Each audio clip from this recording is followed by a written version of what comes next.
다들 반갑습니다. 그래서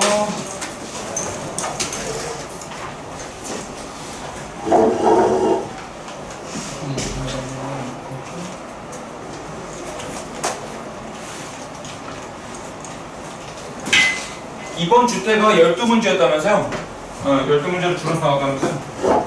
그래서 개념 문제 배점이 아마 높았을 거고, 혹시 채점이나 이런 데서 정정하거나 조금 갈 게 있으면 얘기해 주세요. 내가 좀 볼 거니까. 나도 지금 그게 없어서 뭔가 지금 다시 봐야 되는 상황인데, 아까 송현이 그것도 이따 한번 내가 볼 거고요.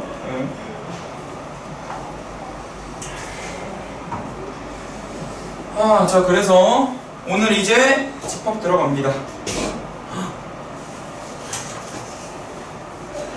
오늘 드디어 집합 들어갑니다.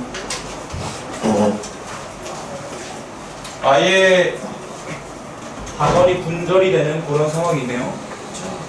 그 전에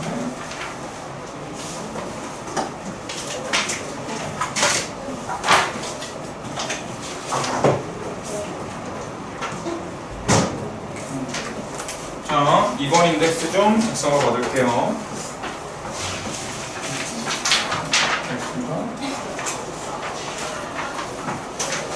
그래서 숙제를 다 해보셨던 분은 무난하게 점수를 가져갔을 겁니다.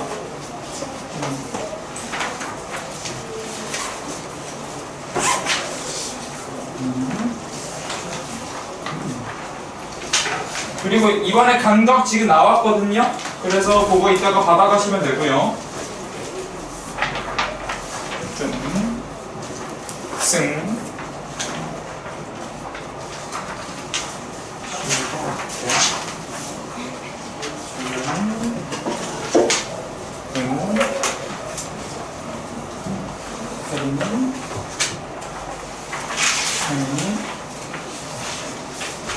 공연이 서로 네. 네.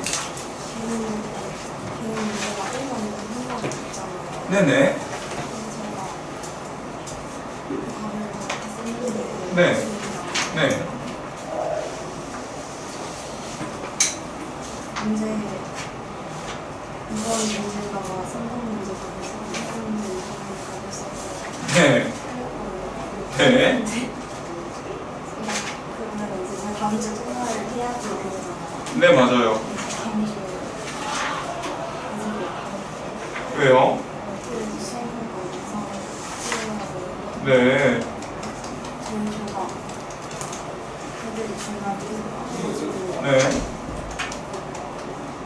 네, 이따 얘기 한번 해볼게요. 특혜로 이따 한번 얘기해볼게요.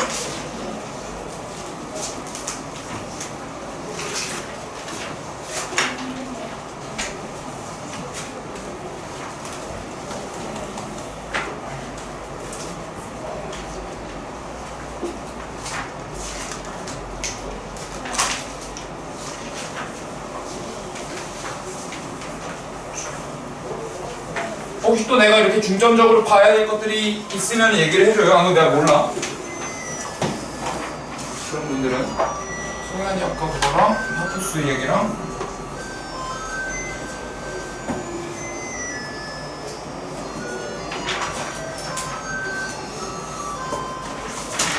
이거 지워지질 않지. 여기 칠판 특이야. 안 지워져.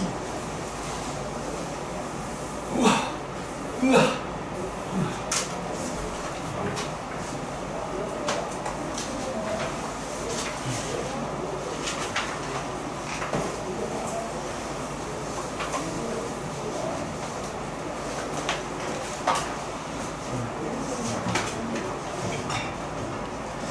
자, 그래서 수업 들어가 볼게요. 인덱스는 천천히 써주시면 됩니다. 이 집합이라는 단원입니다. 집합. 그래서 공통수학 2 같은 경우는 우리가 크게 세 단원으로 분절되어 있다고 얘기하거든요. 도형의 방정식과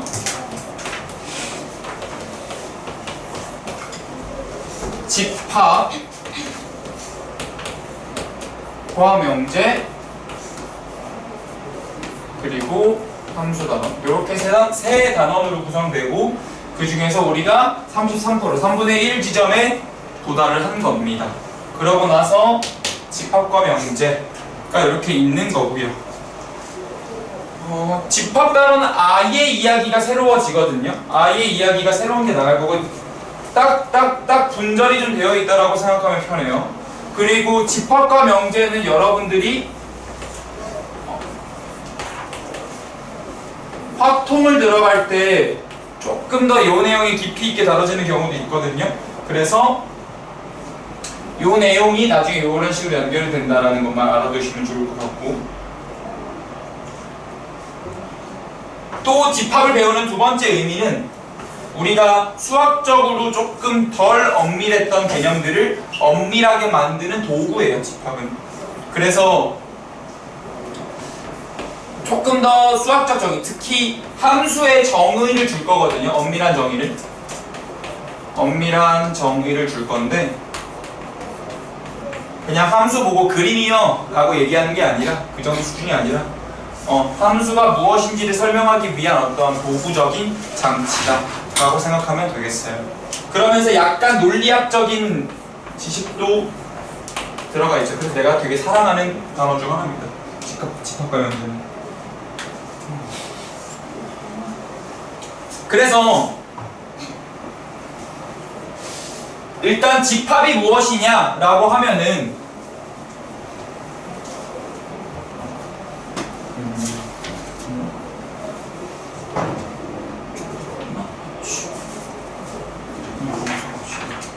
기본 문제는 총 7개? 8개로 구성이 되어 있고요. 전체 기본 문제는.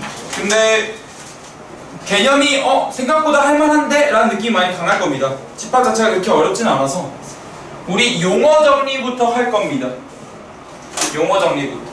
여기에 그러니까 집합이라는 일상적인 단어를 모르시는 분은 없으리라 생각해요. 집합 모르진 않지? 집합. 그래서 영어로는 셋이라고 합니다. 셋. 여기 사람을 내가 모을 거예요.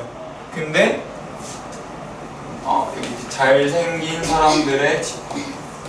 잘생긴 남자들의 집합. 이렇게 하면은 여기 스무 들어갑니까? 들어가요? 네. 여기 이제 나 같은 사람은 무조건 들어가죠. 나 같은 사람은 무조건 들어가. 근데 이제 이렇게 비웃으면서 아니라고 생각하시는 분들이 간혹 있을 수 있죠. 아직 덜 그거 이제 공부해서 그런 거죠. 이런 식으로 여러분들이 비웃을 수 있으면 안 돼요. 집합이 될 거면. 그래서 얘는 안타깝게 집합이 안 돼요. 집합이 될 거면 조금 더 확실해야 돼. 조금 더 확실해야 돼. 그래서 서울 사람들의 집합 이라고 하면은 이것도 조금 애매해요. 왜냐하면은 등본상 주소가 서울이 아닐 수도 있거든요. 그래서 조금 더 엄밀하게 등본상 주소가 서울인 사람들의 집합 이러면 조금 이제 확실해졌죠. 좀 등본 떼어 가보면 되잖아요. 그래서 여기 있는 것들은 전부 다 잡을 수 있네요. 그래서 우리가 수학에서 집합을 말할 때는 이런 것들, 여기 이제 스무가 들어갈까 말까 고민이 되잖아요. 이런 것들 말고 이런 거, 등본상 주소가 서울인 사람들의 집합, 이런 식으로 확실한 어떤 문장 가지고만 집합을 판단합니다. 그래서 수학에서 좋아하는 건 뭐겠어요? 짝수들의 집합, 뭐 이런 거겠죠. 이런 걸 이제 집합이라고 할 거고요. 그러면 그 집합, 여기 잘생긴 남자들의 집합했을 때 스무는 원소가 아니겠죠. 이때 말하는 그 원소 들어가냐 안 들어가냐. 물론 얘는 집합이 아니에요. 그렇게 얘기하면 안 되겠지. 하지만 등본상 주소가 서울인 사람들의 집합, 여기 스무 들어가나요? 네. 그러면은 이때는 스무가 그 집합을 내가 A라고 한다면 스무는 그 집합의 원소라고 부르는 거예요. 어렵지 않지? 그래서 여기 삼지창 모양이 갑자기 등장했어요. 새로운 용어가 많이 나올 겁니다. 하나의 스토리로 좀 엮어볼게요. 요게 이제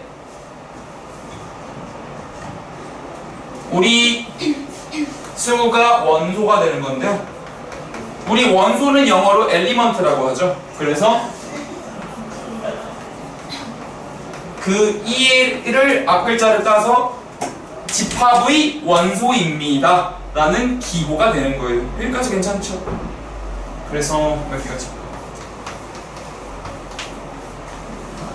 여기는 원소 관계가 되는 거죠. 조금 더 들어가 보면 그래서 그래 스토리텔링 이렇게 한번 해볼까? 2015년으로 돌아갑니다. 혜민이는 2015년에 뭐 했습니까? 2015년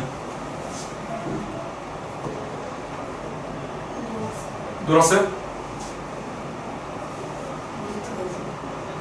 노는 공간이 바뀌었군요. 그죠? 놀 때 놀이터에서 왔으니까.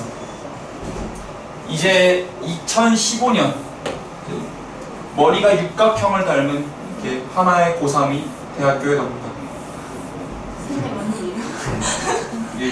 내 졸업사진 보면 이렇게 돼 있거든요. 이제 이렇게 머리 더벅 머리가 돼가지고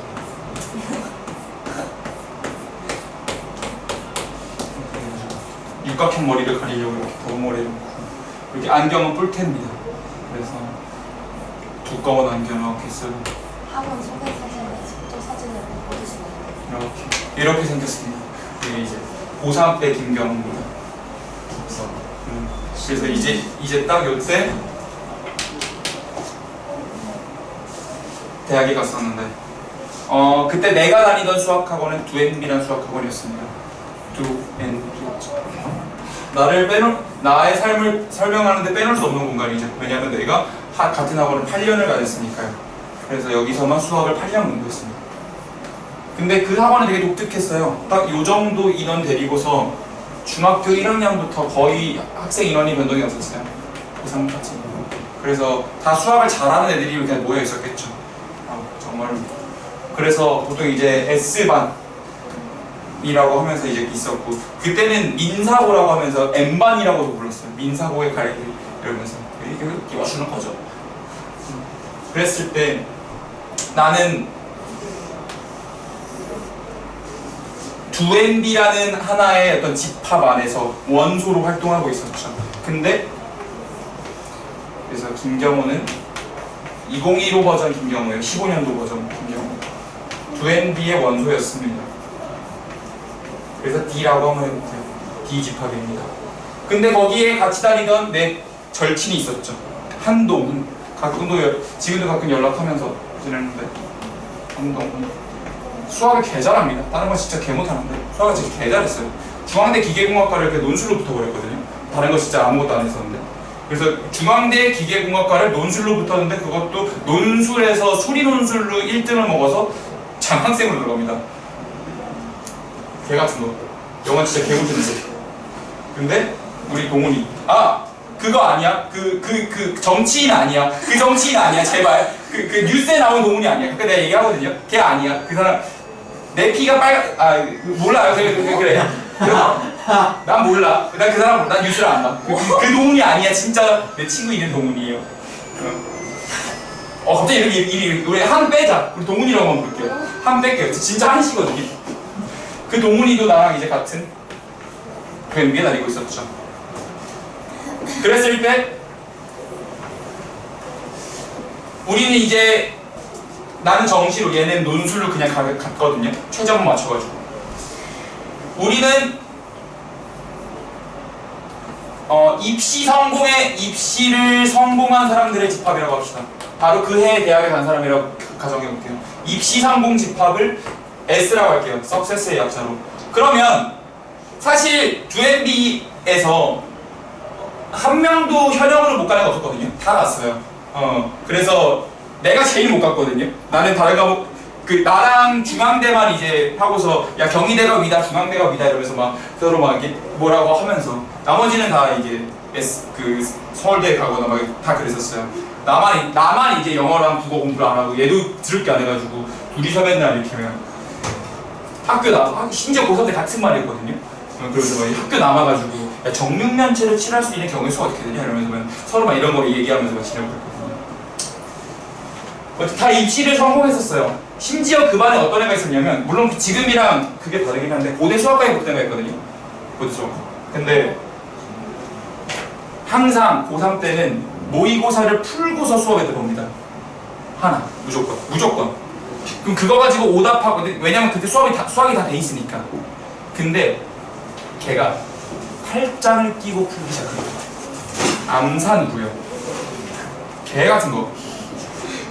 진짜로 이러고 풀어요. 이러고. 근데 이게 우리끼리 나름의 자존심 경쟁이 있었거든요. 다들 수학을 다 한 가닥씩 하시는 분들이라. 근데 얘가 8장을 끼고 푸는데 얘보다 못 보면 개 쪽팔리더라. 그러니까 처음에는 얘 또 지랄한다 이러면서 막 우스갯소리 하다가 갑자기 분위기가 사뭇 진지해지더라. 결국에 그렇게 해서 80점대를 맞았었거든요. 기억이 납니다. 그래서 진짜로 걔보다 못 본 애가 한 명 있어서 굉장히 마음에 상처를 받았던 그런 얘기 있는데요. 이제 그 친구도 뭐 고대에 가고 막 어쩐지 서울대 가고 그렇게 해서 진짜로 이제 각자 지금 뿔뿔이 흩어져서 나름대로의 삶을 살아가고 있는데요. 그 집 두앤비라는 집합에 있는, 지금 그 우리 반만 딱 규정을 할게요. 두앤비라는 집합은 모두 다 입시를 성공했거든요. 근데 얘 D가 한 사람은 아니죠. 김경호도 있고 동훈이도 있고 그게 민호였어요. 조민호라고 해요. 그때 조도로라고 불렀거든요. D라는 집합은 S에 쏙 들어갑니다. S라는 집합이 이렇게 입시 성공한 이 시대인재도 있고 내가 있고 많이 있겠죠. 거기에 한 귀퉁이에 D라는 집합이 이렇게 있었던 겁니다. 그래서 우리는 요런 집합을 네 글자로, 집합은 집합인데 부분집합이라고 부릅니다. 선생님 원소랑 같은 거 아닌가요? 원소는 하나의 객체예요. 하나의 오브젝트라고요. 그래서 이런 거죠. A라는 집합이 1, 2, 4로 이루어져 있을 때 1은 A라는 집합의 원소입니다가 돼요. 근데 객체가 하나가 아니야. 오브젝트가 한 개 이상이야. 그럴 때는 1, 2라는 부분집합, 1, 2라는 집합은 A의 부분집합입니다가 되는 거예요. 두앤비는 입시를 다 성공했고 경호도 입시에 성공을 한 거죠. 상황을 이해할 수 있겠어요? 그래서 요 기호는 부분집합 기호라고 합니다. 나중에 다 정리할 거예요. 부분집합 기호.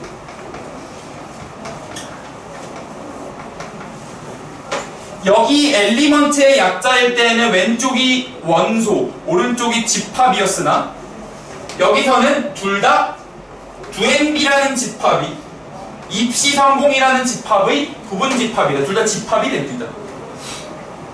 이렇게 되는 거였는데 실제로 그 두앤비라는 학원이 큰 학원은 아니었어요. 그렇게 되게 소규모 학원이었는데 그 옆에 이런 다른 건물은 아니고요. 사실은 어떤 빌라인데요. 빌라 1층에 공부방을 운영하고 있었어요.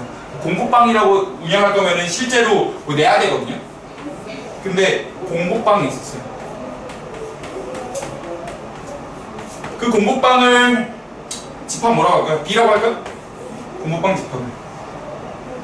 여기서는 고3 수험생은 공부방에 있진 않을 거 아니야.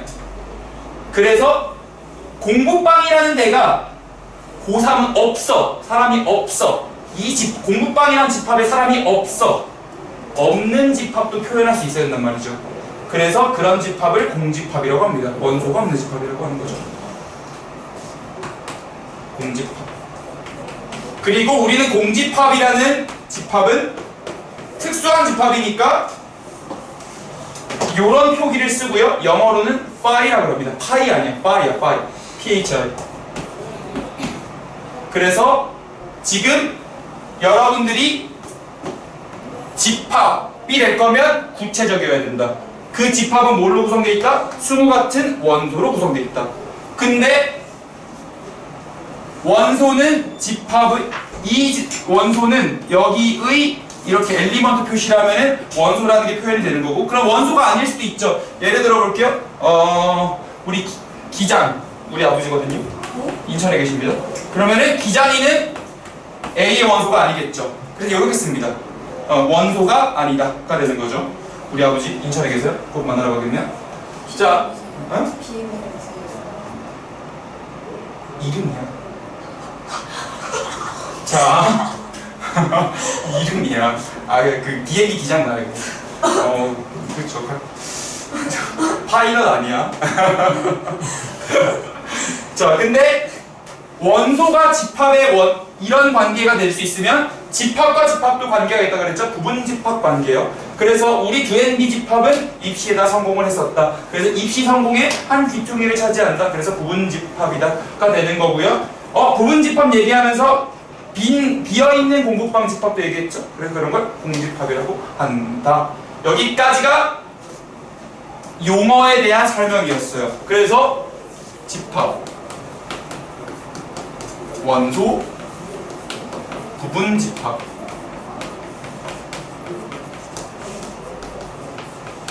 공집합, 이 네 가지의 용어에 대해서 설명을 좀 드렸거든요. 그러면서 우리 이제 문제를 풀면서 한번 가보겠습니다.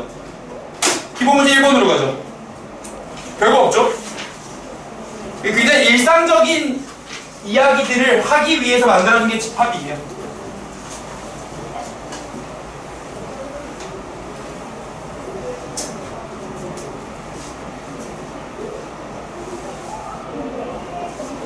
우리 서울대 경제학과가 전교일 든 우빈이네 연락이 안 나네. 그 친구 빼고 다 연락 안 나네. 우빈이만 연락 안 나네.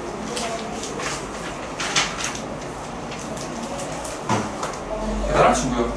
그래서 실제로 그때만 해도 내가 광남 초중으로 나왔거든요. 한 학년이 신입생이 700명이 넘는 학교였어요. 그래서 전교생이 2000명이 넘어갔었거든요. 그래서 나 기억나요. 내가 3학년 16반이었고요. 고3 때 19반까지 있었어요. 19반 3학년 19반이요. 근데 그러니까 동네 학원도 잘 될 수가 있었거든요. 근데 지금 신입생 수가 375명이라는 거예요. 그래서 와 진짜 많이 줄었다. 그래서 거기 원장 선생님이 아직까지도 얘기한단 말이죠. 그러면서 원장 선생님이 이번에 막 학원 규모가 좀 줄었다고 하면서 막 얘기하시길래 원장 선생님 은퇴하셔야죠 하면서 은퇴를 제 생각을 하고 계시더라고요. 근데 그때 지금 중학교 1학년 때 그렇게 모인 인원이 거의 인원 변동 없이 고3까지 갔단 말이에요. 그게 이례적인 케이스거든요. 그래서 그때 처음으로 학원에 현수막 걸었어요. 그 학원에서 입결이 매우 잘 나갔다고 하면서 막 그리고 막 연대 나는 그렇게까지 못했는데 연대 간 애들 고대 간 애들은 막 따로 인터뷰 따가지고 막 말 한마디 하는 거 있잖아요. 막 그런 것도 막 올려놓고 그랬었는데 아직까지 그게 걸려있더라고요. 그때 이후로 이제 그만큼 아웃풋이 안 나왔던 것 같아요. 자, 여기 지금 보면은 4개의 집합이라 그랬거든요. 앞으로 집합을 쓸 땐 여러분들 대문자라고 쓸 겁니다. 집합은 중괄호와 중괄호로 시작 끝을 얘기해요. 그래서 A라는 집합은 3, 6, 9, 99까지 다 있는 그런 집합이네요. 자, 그럼 물어볼게요. 은우야, 3은 A의 원소가 맞나요? 네, 맞죠? 송현아, 4는 A의 원소인가요? 아니겠죠. 물론 여기 있을 수도 있겠지만 없겠지. 이런 식으로 되는 거겠죠. 자, 이런 식으로 A가 되어 있을 때 그러면 준용아, 60은 A의 원소일까요? 지금 그렇게 말한 이유는 얘가 3의 배수를 원소로 갖는 집합이다라고 직관적으로 받아들였기 때문이에요. 그죠? 그래서 맞겠죠? 자, B 갈게요. 근데 선생님 이렇게 원소가 나열되어 있는 거 말고 줄글로 나와 있네요. 그래서 표기법이 다르다고 하는데요. 읽을 때 이렇게 읽는 거예요. X바, X는 X바라고 읽어요. X바, X는 20보다 작은 소수다 라고 하는데요. 뭔가 표기법이 다르죠. 이런 거를 그냥 원소를 쭈르륵 나열해놨다 해서 원소 나열법이라고 합니다.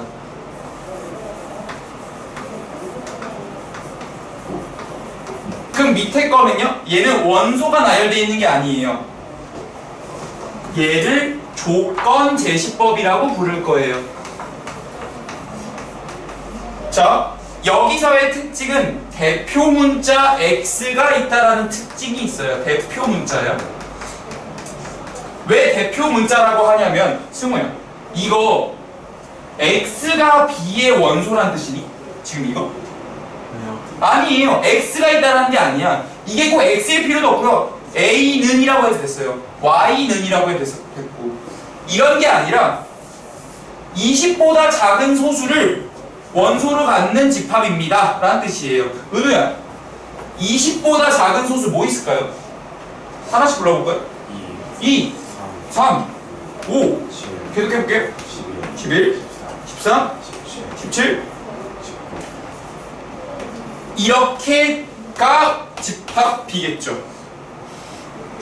근데 그거를 조건제시법으로 쓰니까 이렇게 되는 거예요. 그래서 여기는 대표 문자가 그냥 있는 거고요.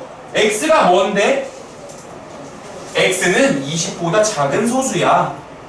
이렇게 되는 거죠. 그래서 실제로 이런 느낌이에요. 여러분들 영어 배우니까 대절 알고 있죠? B has elements. B has the elements that. 그 대시 뭔데? elements가 뭔데? elements 동격이라고 하죠. 그래서 그냥 그대로 넘어가자고 할게요. elements are less than 20 and elements are prime numbers 이렇게 되는 거죠. 그래서 여기가 이제 대절처럼 생각하면 돼요. B는 X를 원소로 가져요. 그게 X가 뭔데? 대절로 수식을 받고 있는 거죠. 그래서 이런 걸 조건제시법, 얘를 원소나열법이라고 하는 겁니다. 자, 그럼 승우야, 19는 B의 원소입니까? 네, 그렇죠. 19 있잖아요. 그래서 여기는 삼지창 이렇게 되겠죠. 자, C는 좀 어렵네요. X바 X는 n분의 1이래요. 근데 n은 자연수래요. 조건제시법으로 집합을 표현하면 집합이 좀 어려워지거든요. 장점도 있어요. 그럼 C라는 걸 나열해 볼게요. 원소를 1분의 1, 2분의 1, 3분의 1, 4분의 1, 5분의 1 이런 거겠죠. 근데 집합이 무한히 많겠네요. 네, 무한히 많은 집합도 있습니다. 그걸 줄여서 무한집합이라고 부를 수 있고, 그러면 얘네들은 뭐겠어요? 유한집합이 되겠죠. 네, 뭐 여기까지 어려울 거 없고요. 그러면 9는 C의 원소가 절대 될 수 없어요. 1보다 작은 분수들만 쭉 나가거든요. 그래서 여기는 이렇게 되겠네요. 자, D가 어렵습니다. D가 어려워요. 집합의 특성인데요. 집합은 무엇이든 원소로 가질 수 있어요. 무엇이든. 그냥 이런 표기도 원소로 가질 수 있다는 걸 말씀드리고 있는 거예요. 그러면 D는 여기 안에 있는 걸 모두 원소로 갖는 거기 때문에 중괄호 1이 D의 원소인 거고 중괄호 2가 D의 원소다라고 보는 거예요. 여기 안에 있는 게 전부 다 원소입니다 라고 가는 거니까요.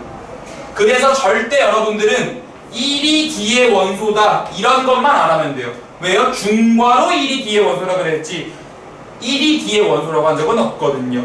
이해할 수 있을까요? 그래서 얘는 원소가 중괄호 1, 중괄호 2 이렇게 두 개인 겁니다. 자, 그래서 유한집합인 것을 모두 찾으래요. A, B, D 이렇게 세 개겠네요. 그럼 얘는 몇 개겠어요? 33개. 얘는요? 하나, 둘, 셋, 넷, 다섯, 일곱, 여덟 개. 얘는요? 2개가 되겠죠. 여기까지 괜찮으시겠죠? 그래서 선생님 그럼 언제 원소나열법을 쓰고 언제 조건제시법을 쓰나 이유가 되면 원소나열법은 유한집합을 표현하는 데는 원소나열법이 유리해요. 근데 이런 무한집합 표현할 때 이걸 다 쓸 수는 없잖아요. 그러니까 그럴 때는 조건제시법을 쓰는 편입니다. 이런 거는 원소나열법이 편하겠지. 근데 지금 여기서 집합 A를 조건제시법으로 나타내래요. 이게 특징인데요.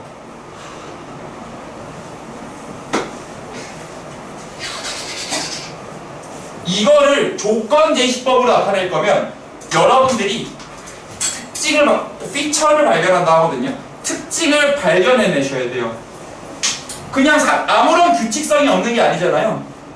3의 배수 99 이하의 3의 배수의 집합이라고 바꾸는 거죠. 그래서 얘를 조건제시법으로 바꾸면 A는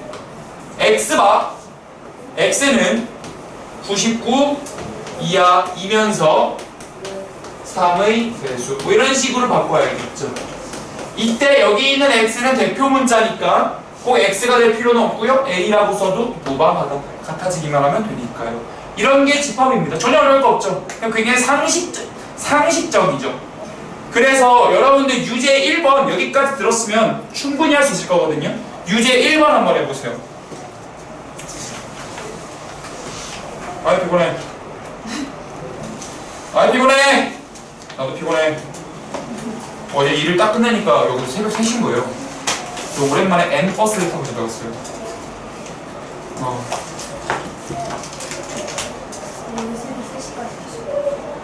네, 그래서 여기 사다리 청소하시는 아주머니를 만났어요. 그래서 갑자기 3, 4층은 화장실을 참 깨끗하게 쓰는 것 같아요 하면서 2층을 욕하는 거예요. 2층은 막 너무 지저분하다고. 그래서 공감해드렸죠. 아 그럼 맞아, 2층이 잘못했네 애들이 이러면서 너풀이를 하시더라고요.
자, 같이 한번 가볼게요. 일단 A는 4, 8, 12, 16, 22, 24, 28, 20 해서 100까지 간대요. 그럼 이거를 조건제시법으로 바꿀 때 방법은 무궁무진한 거예요. 특징을 뭐로 잡느냐에 따라 다른 건데요. 자, X는 4의 배수이면서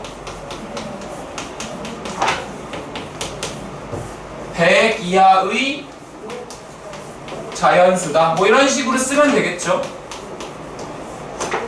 이게 저 말이니까요. 근데 표기가 하나만 있는 게 아니라고요. 예를 들어 볼게요. 예를 들어 보면 이렇게 쓸 사람은 없겠지만 x 빼기 4, x 빼기 8, x 빼기 100, 근 0을 만족시키는 근, 이런 식으로 쓸 수도 있다고요.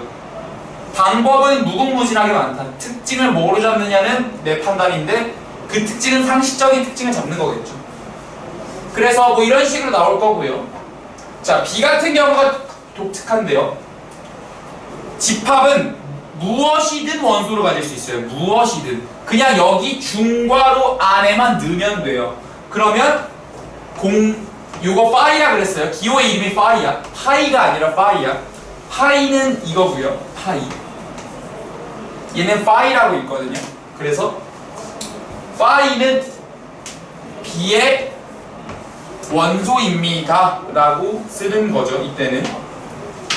자, 세 번째 C는 X바 X는 소수래요. 그러면 이게 소수가 프라임 넘버겠죠. 그 0. 몇몇이 아니라.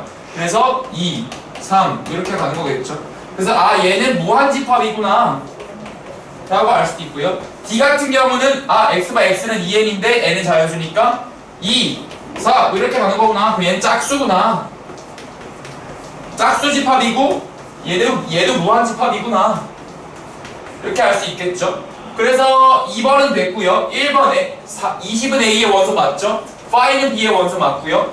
9는 C의 원소가 아닙니다. 소수라 그랬으니까. 99는 홀수니까 D의 원소가 될 수 없겠죠. 유한집합인 것의 원소의 개수의 합을 구하래요. 얘는 1개죠. 얘는 100가지니까 25개겠네요. 그래서 총 26개다. 뭐 이렇게 가는 겁니다. 상식적이죠. 넘어가겠습니다.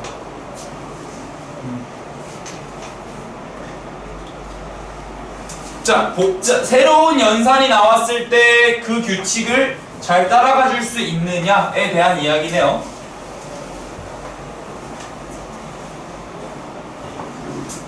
A 플러스 B라는 새로운 연산이 나왔어요.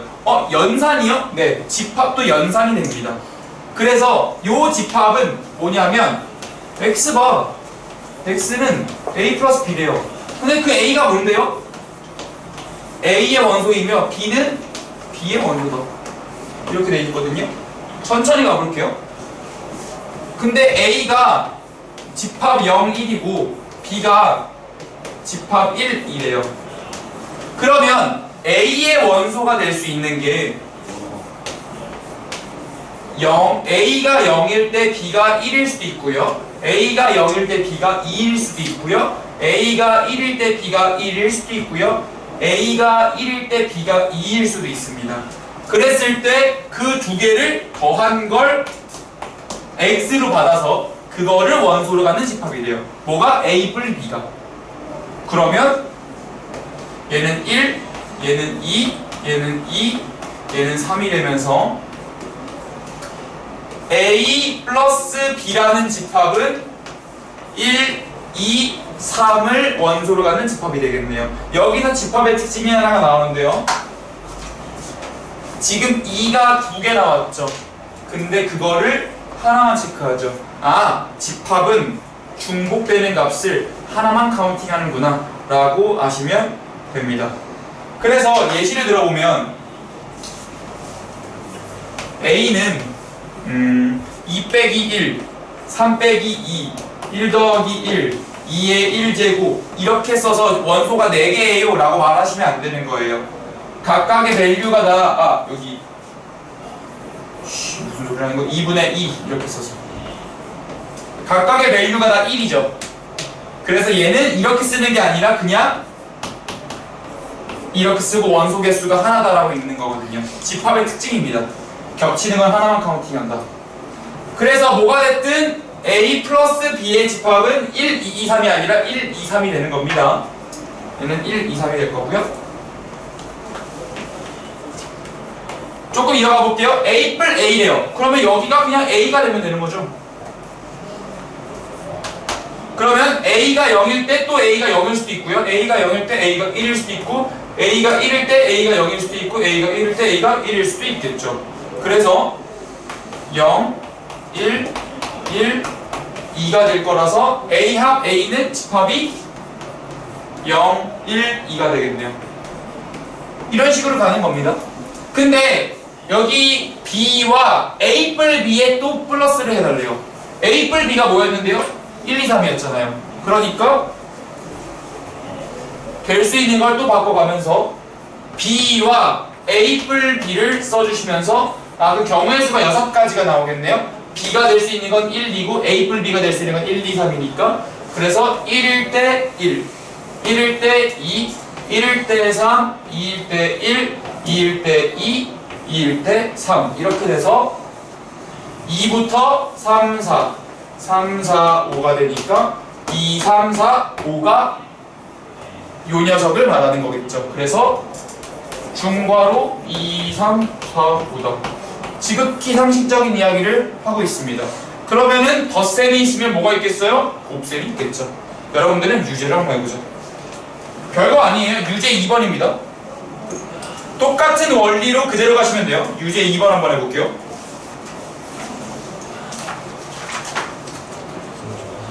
다녀오세요.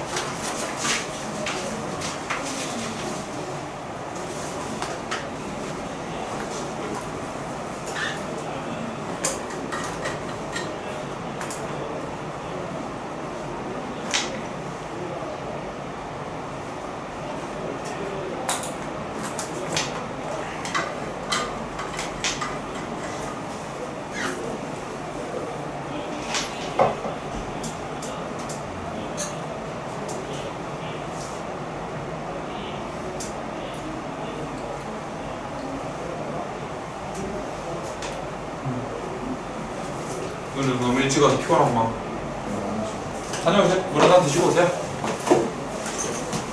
피곤해서 어떡해. 지금 갔다 와요. 은우랑 같이 놀고 온 건 알잖아요.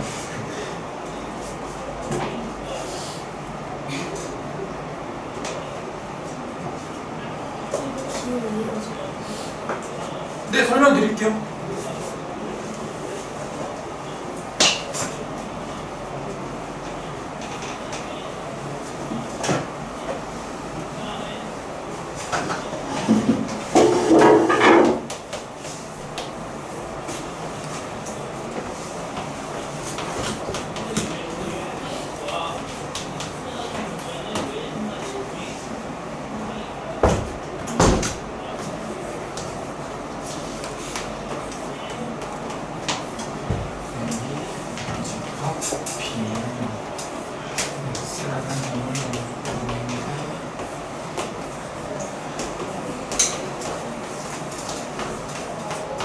자, 같이 가볼게요.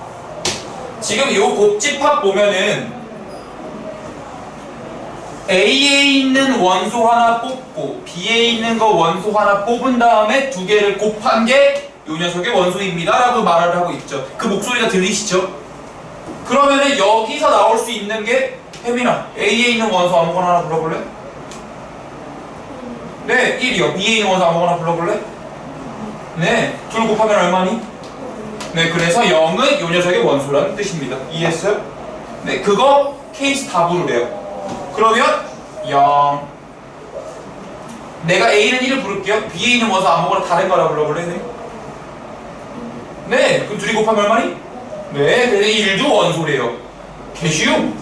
그러면은 1, 2, 2, 2, 0, 0, 2, 1, 2, 2, 2, 4. 그래서 0, 1, 2, 0, 2, 4니까 0은 중복되고 2도 중복돼서 그냥 0, 1, 2, 4라는 집합이 저게 되는 거죠. 안 어렵죠? 네, 잘했어요. 자, 그러면 A와 A로 간대요. 그러면 1, 1, 1, 2, 2, 1, 2, 2 그래서 1, 2, 2, 4 1, 2, 4가 여기 집합이 되겠네요.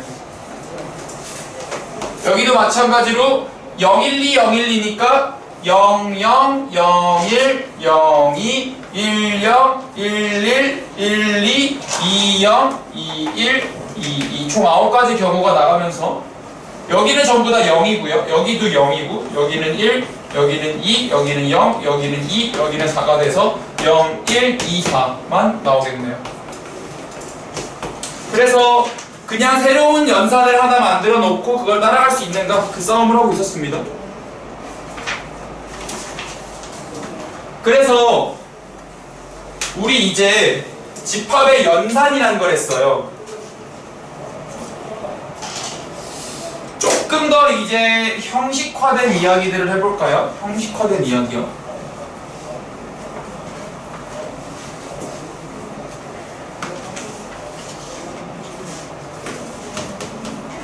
A가 2, 3, 5, 7이래요.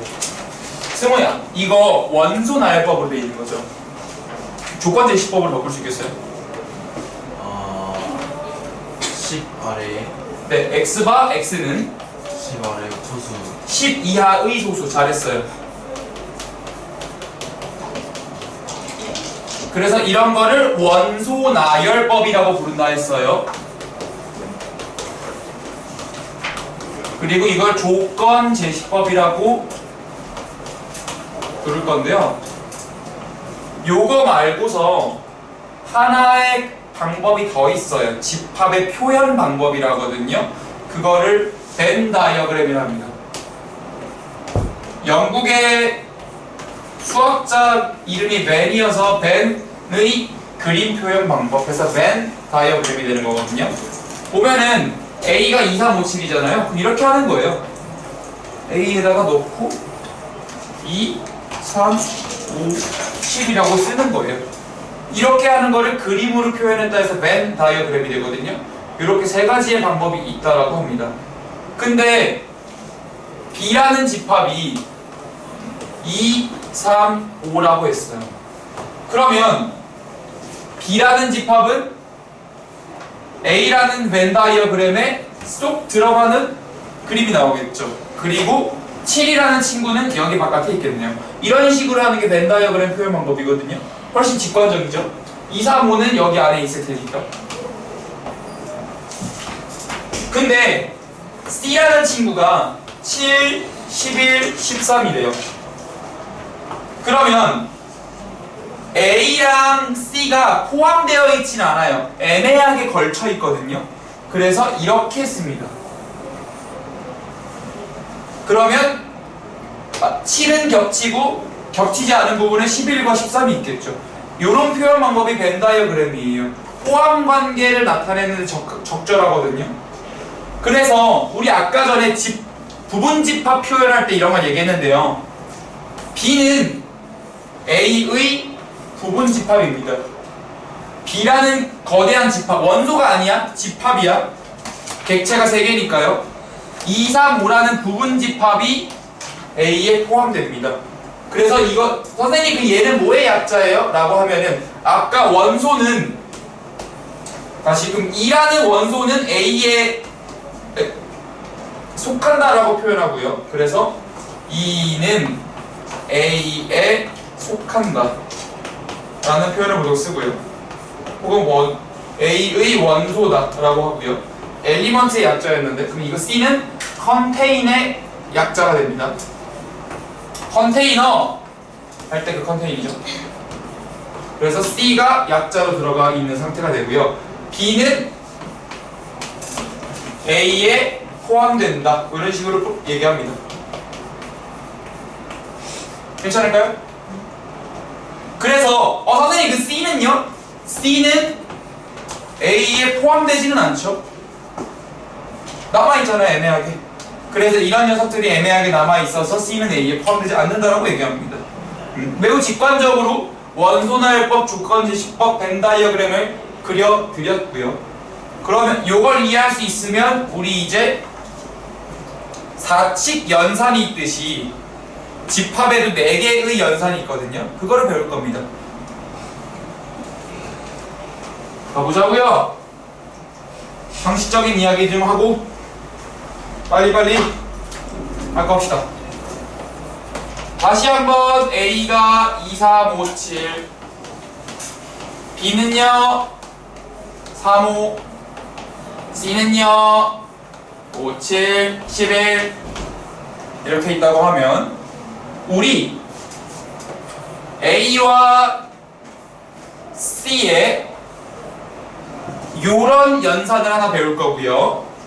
A와 C의 저런 연산을 하나 배울 거고요. A와 C의 요런 연산을 하나 배울 거고요.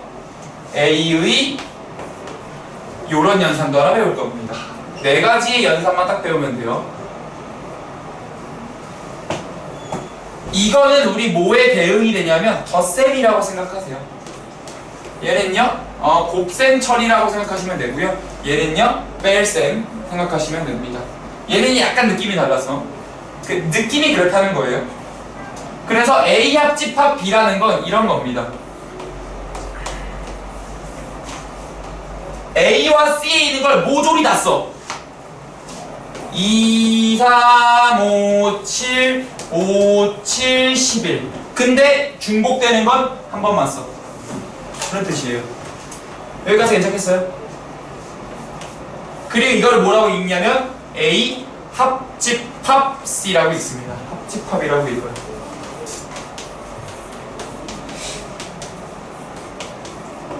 선생님 그럼 얘는 무슨 약자인가요? 유니언의 약자예요. 유니언 유럽연합 줄여서 EU잖아요. 유럽 연합할 때 유럽 그다음 유니언이 나오거든요. 그겁니다. A 교집합 얘는요 교집합이라고 읽어요. 교집합은 뭔데요? 겹치는 것만 5, 7, 5, 7 해서 교집합은 5, 7로 생각하면 됩니다. 차집합은요? 자, A에서 C를 빼고 있죠. 그러면 C는 5, 7, 12를 빼낼 수 있거든요. 근데 A는 2, 3, 5, 7을 갖고 있으니까 이런 겁니다. A 중에서 C가 갖고 있는 건 다 빠질 거예요. 그러니까 2, 3만 남는 거죠. 다음의 상황을 그림으로 그려볼게요. 벤 다이어그램으로 그려보자고요. 벤 다이어그램. 그러면 A가 이렇게, C는 저렇게 있다고 해봅시다. 교집합으로 들어오는 건, 참고로 여기 있는 N은 인터섹션의 약자입니다. 인터섹션의 약자예요. 인터섹션. 그래서 N을 갖고 온 겁니다. 그럼 A와 C의 교집합은 5, 7이고요. A에만 있고 C에는 없는 거는 2, 3이겠죠. 그럼 승우야, C에만 있고 A에는 없는 여기에는 뭐가 들어가요? 너무 자연스럽죠. 상식의 학문이에요. 진짜로 집합은. 러셀 아저씨가 만든 학문인데. 그래서 합집합은요 여기를 얘기하고요. 교집합은요 여기를 얘기하고요. 차집합은요 반다를 의미합니다. 그러면 은우야, 당신의 응용력을 좀 보죠. C 차집합 A를 보겠어요?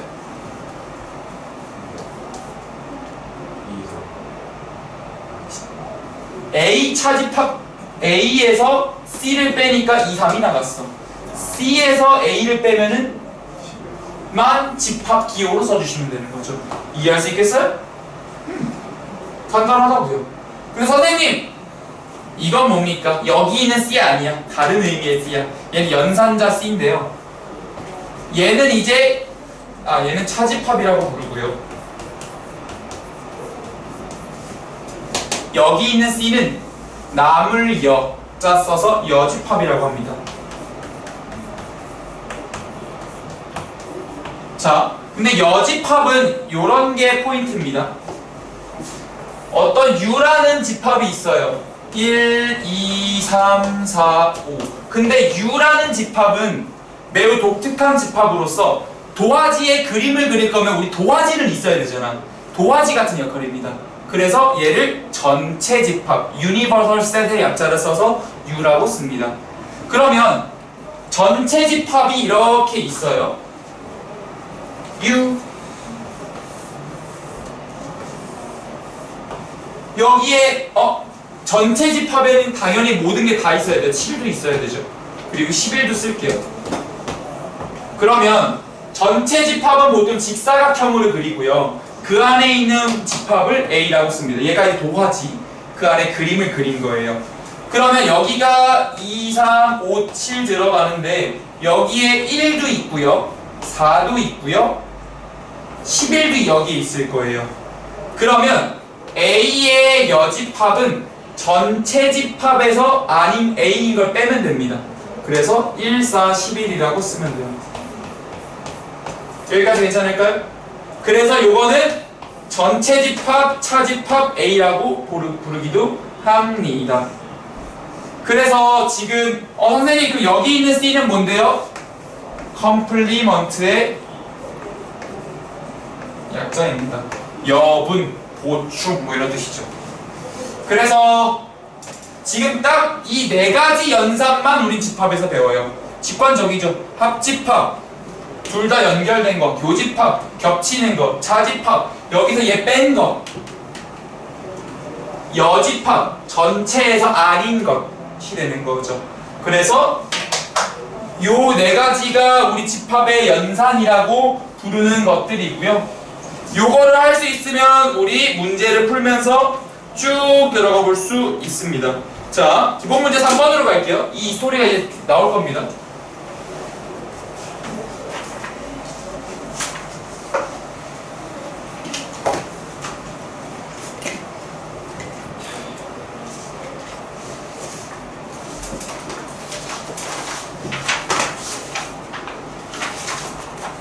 자, 지금 부분집합의 개수라는 표현이 나왔어요. 이야.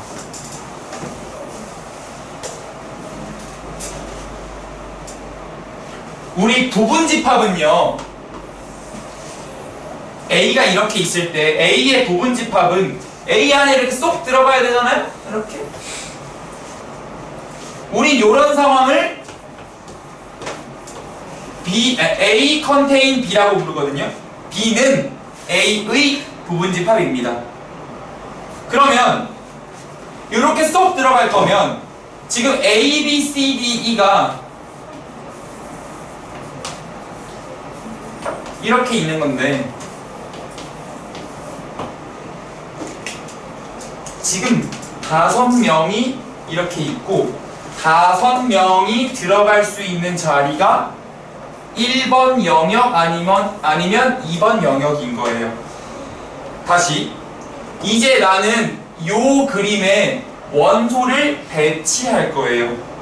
근데 A, B, C, D, E가 갈 곳이 두 군데니까 인터뷰를 땁니다. 야 A, 너 어디로 갈래? 너 1번 아니면 2번. 선택지가 두 개였네요. 야 B, 너 어디로 갈래? 1번 아니면 2번으로 갈게. 선택지가 두 개였어요. 야 C, 너 어디로 갈래? 1번 아니면 2번으로 갈래. 선택지가 두 개였고요. 이거는 이까지도 마찬가지일 겁니다. 그래서 부분집합의 개수는 2의 5제곱이 돼서 32가 된다라고 얘기가 나오는데요. 조금만 더 가볼게요. 상황이 어렵거든요. 예시예요. 예시. example. A가 A, B, C, D, E 이렇게 있을 때 A가 1번 영역, B가 1번, C가 2번, D가 2번, E가 1번으로 갔다고 하자고요. 그럼 그림이 어떻게 구성되냐면 이렇게 있을 때 A, B, E만 1번으로 들어가 있어요. 나머지 C, D는요 여기에 있죠. 그러면 B라는 부분집합은 A, B, E를 원소로 갖는 부분집합이 되는 거죠. 그리고 이때는 B가 A에 포함이 되겠네요. 그래서 또 하나 예시를 들어볼게요. 이쪽으로 갈까요? A, B, C, D, E 라고 했을 때 이번에는 A가 2번, B가 1번, C가 2번 이렇게 됐다고 해봐요. 그러면 A라는 집합과 B라는 부분집합이 있을 때 A는 2번으로 갔어요. B는 1번으로 갔고요. C는 2번으로 갔고요. D도 2번으로 갔고요. E는 1번으로 갔죠. 그러면 이때는 B와 E를 원소로 갖는 집합 B가 되는 겁니다. 이해할 수 있겠어요? 그래서 A, B, C, D, E가 1번 동네로 갈 건지 2번 동네로 갈 건지만 결정되면 자동으로 B가 결정되는 그런 시나리오가 되는 거죠. 그럼 이제 여러분들은 걱정을 할 수도 있어요. 선생님, 만약에 if A, B, C, D, E 있을 때 전부 다 2번으로 가면 어떡해요? 그러면 A, B, C, D가 일로 가면서 다 일로 가면서 B에는 원소가 없잖아요 가 되잖아요. 그럼 우리 원소가 없는 집합, 비어있는 공부방, 공집합이라고 그랬죠. 그래서 B는 그때는 공집합이 되고요. 공집합은 그냥 이렇게 쓰면 됩니다. 그러면 B는 A의 부분집합인가요? 하면은 우리는 그때 맞다라고 할 겁니다. 여기까지가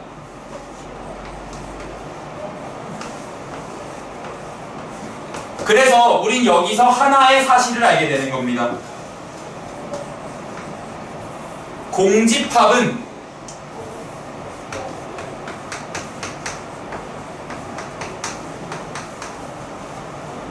모든 집합의 부분집합입니다. 그 집합이 뭐든 간에 상관없이요. 얘가 A, B, C, D, E였든 얘가 C, D, E였든 아니면 E, F였든 상관없이 그냥 공집합은 어떤 집합의 부분집합으로 들어갈 수 있습니다. 그래서 요런 이걸 이제 공리라 그러거든요. 요런 집합의 공리까지도 한번 다뤄봤고요. 그러면은 조금 더 다 정리할 거예요. 요거 뭔가 지금 난잡하게 이야기가 나오는데 용어가 처음 나오는 게 많아서 그래요. 좀 더 들어가보죠. 이번에는요, 자 다시 1번 동네, 2번 동네에 있어서 A, B, C, D, E한테 물어봤어요. 야, 너 어디 갈 거야? 했는데 A, B는 반드시 들어오는 부분집합의 개수래요. 즉 A는 반드시 1번으로 간대요. B도 반드시 1번으로 갈 거래요. 근데 얘네는 반드시 1번. 선택지가 하나였던 거죠. C, D, E는요, 네 마음대로 해가 되는 거죠. 그래서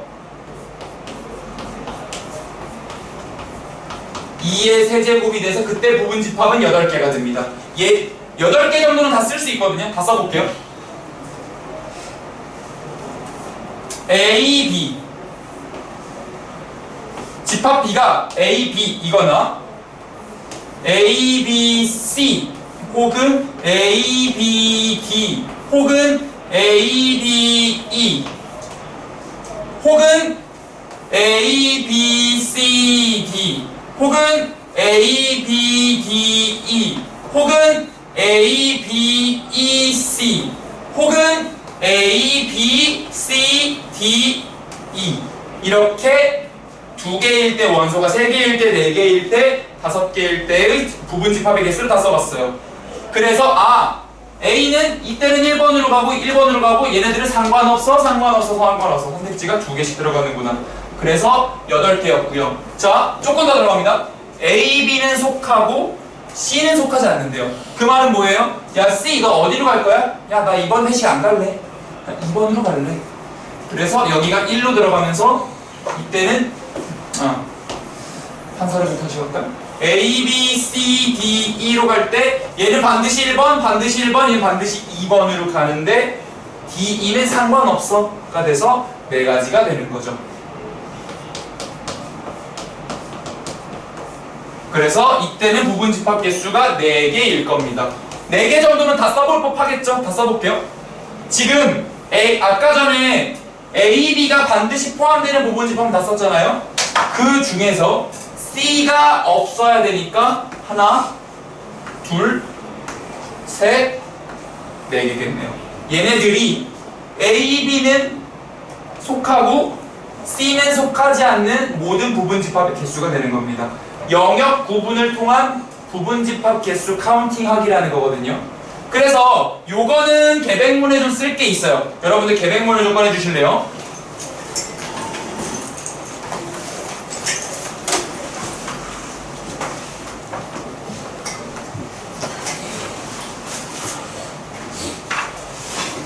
계백문이 또 없어요? 액자에 걸어놓으셨어요?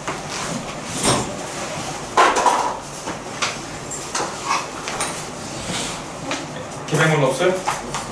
네, 계백문 꺼내달라 그랬어요. 자, 계백문 집합 몇 페이지냐면 18페이지에 부분 집합 개수 세기라고 써보세요.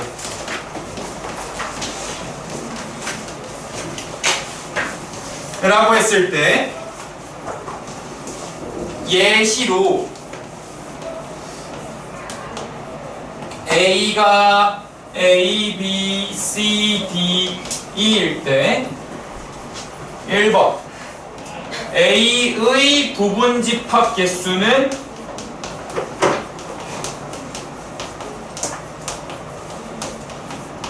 아무런 조건이 없기 때문에 2 곱하기 2 곱하기 2 곱하기 2 곱하기 2가 되는 거였죠. 그래서 32입니다. 왜냐하면 A가 이렇게 있을 때 B를 이렇게 해놓고 여기를 1번, 여기를 2번으로 했을 때 A, B, C, D, E의 선택지가 모두 1과 2 두 개이기 때문이죠. 18페이지라고 했어요.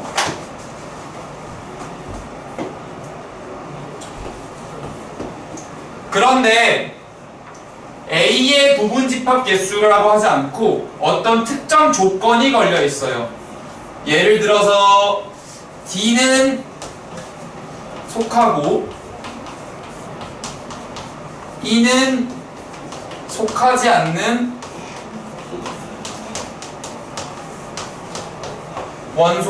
부분집합의 개수